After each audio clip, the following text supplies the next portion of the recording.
Hello friends, welcome to this biology series. ये biology series का part number 3 है, जिसमें कि अपन इंपॉर्टेंट क्वेश्चन का डिस्कशन कर रहे हैं, जो कि रेलवे के लिए बहुत ही इंपॉर्टेंट है। इसके पहले part number 1, part number 2 upload कर दिए हैं, जो कि प्ले लिस्ट में जाकर देख सकते हैं। ठीक है, तो चलिए अपने क्वेश्चन की तरफ चलते हैं। पहला क्वेश्चन है फ्रेंड्स, मानव शरीर में सबसे छोटी ग्रंथि कौन है? ठीक है, ग्रंथि के बारे में पहले जानना है। ग्रंथि क्या होता है? तो ग्रंथि जो मानव शरीर के विकास के लिए, यानी शरीर के विकास के लिए जो प्रोटीन या हार्मोन या एंजाइम का स्राव करती है, उसे हम कहते हैं ग्रंथि। ग्रंथि आपको जनरली दो प्रकार के मिलेंगे, एक बहिस्रावी ग्रंथि और एक अंतःस्रावी ग्रंथि। बहिस्रावी ग्रंथि का मतलब होता है जिनमें स्राव बनकर वाहिनी द्वारा बाहर निकल जाता है, उसे हम कहते हैं बहिस्रावी ग्रंथि। ठीक है, और जिसमें, ठीक है, दूसरा जो है जिसमें मतलब बना स्राव बाहर ना आ पाता है, यानी सीधे वो रक्त से मिल जाता है, उसको हम कहते हैं अंतःस्रावी ग्रंथि। ठीक है, या ऐसे भी समझिए कि जिसमें एंजाइम बनता है उसको हम कहते हैं बहिस्रावी ग्रंथि, और जिसमें हार्मोन बनता है उसे हम कहते हैं अंतःस्रावी ग्रंथि। और तीसरा भी एक होता है जिसमें एंजाइम और हार्मोन दोनों बनता है, उसको हम कहते हैं मिश्रित स्रावी ग्रंथि, जिसमें एग्जाम्पल होता है अग्नाशय। ठीक है, और तीसरा प्रकार से अगर हम समझे बहिस्रावी में, तो जिसमें शरीर के अंदर बनेगा, ठीक है, शरीर के अंदर बनेगा और बाहर निकलेगा, उसको हम कहते हैं बहिस्रावी ग्रंथि। जैसे देखिए लार बनता है ना, लार मुंह से बाहर भी हो जाता है। ठीक है, तो जो लार बन रहा है, यानी लार ग्रंथि जो है वो है क्या? बहिस्रावी ग्रंथि। ठीक है, और अंतःस्रावी ग्रंथि का मतलब होता है जो अंदर बनेगा और सीधे जाकर संपर्क करेगा किससे? ब्लड से, यानी ब्लड में जाकर मिल जाता है, उसको हम कहते हैं अंतःस्रावी ग्रंथि।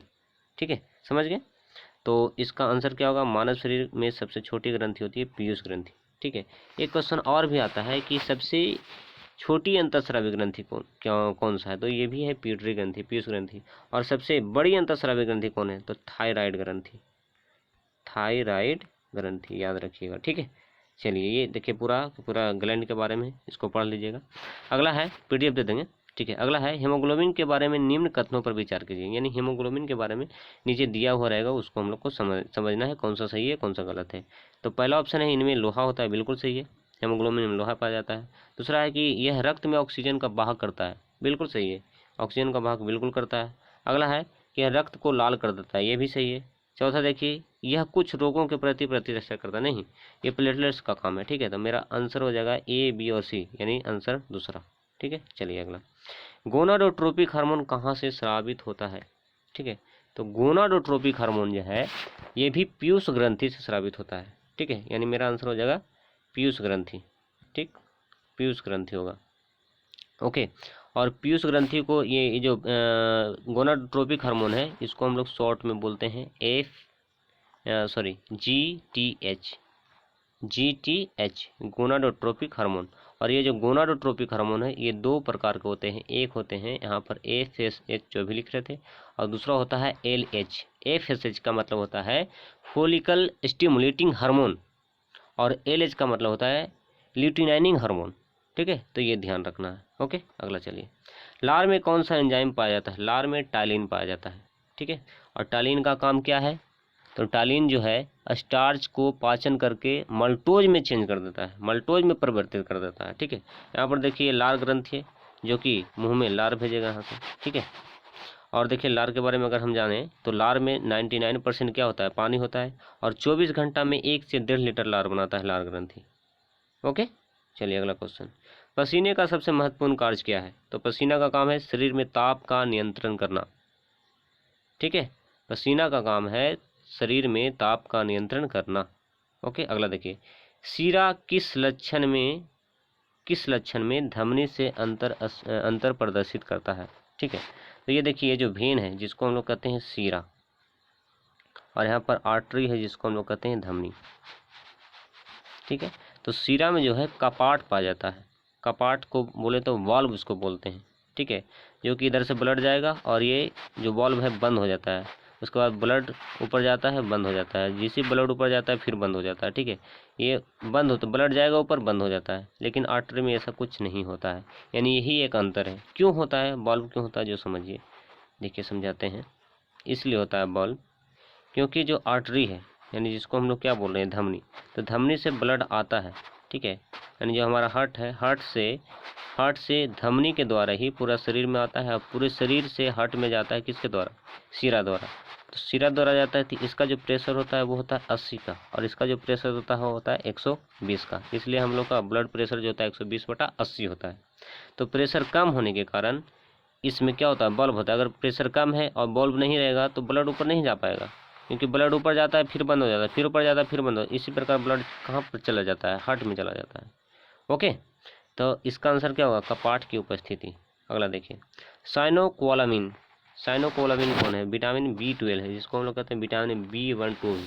आगे देखिए, विटामिन सी के बारे में जानते हैं। विटामिन सी का नाम होता है एस्कॉर्बिक एसिड। विटामिन B2 इसको तो राइबोफ्लोविन कहते हैं। विटामिन B6 इसको कहते हैं पायरोडोक्सिन, और विटामिन B12 को कहते हैं साइनोकोलामिन। अगला देखिए, कोलिसिस्टोकाइनिन का स्राव कहाँ से होता है, तो कोलिसिस्टोकाइनिन का स्राव पकवासे से होता है। ठीक है, पकवासे को हम लोग क्षुद्रांत भी बोलते हैं, जो कि छोटी आंत का सबसे ऊपरी भाग होता है, जिसको हम लोग ड्यूडेनम बोलते हैं, और मध्य भाग जो होता है जिसको जेजुनम बोलते हैं, और जो तीसरा भाग है उसको हम लोग बोलते हैं इलियम बोलते हैं।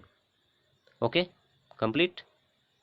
ठीक है, चलिए अगला, थायमिन किसका नाम है, थायमिन विटामिन B1 का नाम होता है। ठीक है, विटामिन B12 को अभी बोले थे, क्या बोलते हैं इसको, कोलामिन बोलते हैं। विटामिन सी को एस्कॉर्बिक एसिड बोलते हैं। ठीक है, अगला चलिए, ऑस्मो रेगुलेशन अर्थात शरीर में जल का नियंत्रण कौन सा अंग करता है, तो ये यकृत करता है, ध्यान रखिएगा। अगला देखिए, आँख का कौन सा भाग आँख के भीतरी प्रवेश कर रहे प्रकाश की मात्रा को नियंत्रित करता है, तो ये आइरिस करता है। ठीक है, आइरिस कहाँ पर है, तो आइरिस के बारे में देखें तो ये देखिए यहाँ पर, ये देखिए ये ब्लू वाला जो है आइरिस, और सबसे ऊपर वाला जो भाग होता है ये वाला, सबसे ऊपर वाला जो भाग है ये, इसको हम लोग क्या कहते हैं, कॉर्निया। ठीक है, कॉर्निया को ही दान में दिया जाता है। क्वेश्चन कभी कभी पूछता है कि आँख के किस भाग को हम लोग दान में देते हैं, तो कॉर्निया को दिया जाता है। ठीक है, अगला क्वेश्चन देखिए, शरीर के सबसे बड़ी धमनी कौन सी होती है, तो शरीर की सबसे बड़ी धमनी आयोटा होती है। ठीक है, अगला, मानव शरीर में पाचन का अधिकांश भाग किस अंग में संपन्न होता है, तो मानव शरीर में पाचन का अधिकांश भाग छोटी आंत में होती है। ठीक है, उसी में जाकर मतलब अधिकांश भाग होता है। अगला है, निम्नांकित में कौन सा रक्त के हेमोग्लोबिन के साथ अनुक्रमणीय संश्लिष्ट बनाता है, तो ये कार्बन मोनोऑक्साइड है, ध्यान रखिएगा। कार्बन मोनोऑक्साइड जो है हेमोग्लोबिन के साथ बहुत जल्दी मिल जाता है, इसलिए देखिएगा कहीं पर धुआं रहेगा ना, वहाँ पर जाइएगा। ठीक है, तो वहाँ पर मतलब दम घुटने लगता है बहुत ही जल्दी। क्यों, क्योंकि कार्बन मोनोऑक्साइड जो है और जो हेमोग्लोबिन है, हेमोग्लोबिन क्या करता है, कार्बन मोनोऑक्साइड को तुरंत मतलब उसको तुरंत पकड़ लेता है। अब पकड़ करके कहाँ पर ले आता है, शरीर में लेकर चला जाता है। शरीर में जैसे जाएगा तो एनर्जी कम जाएगा, क्योंकि उसके साथ क्या है, कार्बन मोनोऑक्साइड है। हमको चाहिए ऑक्सीजन, और मतलब ऑक्सीजन को छोड़ेगा, और ये कार्बन मोनोऑक्साइड को जल्दी पकड़ता है हेमोग्लोबिन, इसलिए हमारे शरीर में एनर्जी कम जाता है। ठीक है, तो ये अनुकरणीय संश्लिष्ट बनाता है, यानी O2 को छोड़ करके CO2 को पकड़ता है जल्दी, कौन, हेमोग्लोबिन। O2 को पकड़े तो एनर्जी तो लॉस नहीं, मतलब एनर्जी का कमी नहीं होगा, लेकिन मतलब CO को पकड़ेगा तो तुरंत एनर्जी का कमी होता है। ठीक है, अगला चलिए, मनुष्य के शुक्राणु की आयु कितनी होती है, तो 48 से 72 घंटा होता है। ठीक है, अगला, किसी स्वस्थ मनुष्य में ग्लूकोज का स्तर कितना होता है, तो ये ग्लूकोज का स्तर होता है 1 ग्राम प्रति लीटर होता है। ठीक है, 53 नंबर देखिए, विटामिन डी के सर्जन में निम्न में कौन सा पाया जाता है, तो ये विटामिन डी को हम लोग क्या बोलते हैं, विटामिन मतलब कैल्सीफेरॉल। ठीक है, विटामिन डी के सर्जन में निम्न में कौन सा पाया जाता है, कैल्सीफेरॉल पाया जाता है। ठीक, अगला है, मनुष्य के शरीर की सबसे छोटी अस्थि स्टेप्स कहाँ पाई जाती है, तो कान में पाया जाता है। ये कहाँ, कान में, कान के बाहरी भाग में। ठीक है, तो बाहर वह कारण हो जाएगा। ट्रिप्सिन क्या है, तो ट्रिप्सिन एक एंजाइम है। ठीक है, तो ये लास्ट क्वेश्चन था, आई होप समझ में आया होगा। ठीक है, मिलेंगे नेक्स्ट वीडियो में, तो पहले थैंक यू।